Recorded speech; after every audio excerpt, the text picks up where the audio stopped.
বাপি এলেন, দেখলেন এবং দলের জন্য কাজটা করলেন, নাকি এখানে উইকেট? আফ্রিদি একটা চেষ্টা তো করেছে বাউন্ডারি লাইনে, সেটা বলার অপেক্ষা রাখে না।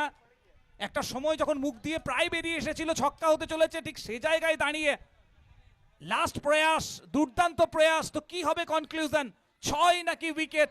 তৃতীয় আম্পায়ারকে রিফার তো করে দেওয়া হয়েছে, এভিডেন্স খোঁজা হবে। নজর থাকবে আয়ুষ রকটসের পর্দায়।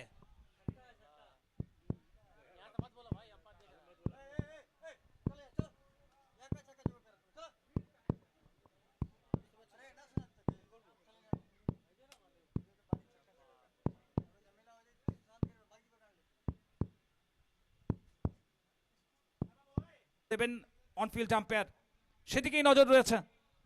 প্রত্যেকেই আয়ুষ রকার্সের পর্দায় নজর রাখিয়েছেন, প্রত্যেকেই বারবার রিপ্লেতে দেখতে চাইছেন, আশ্বস্ত হতে চাইছেন।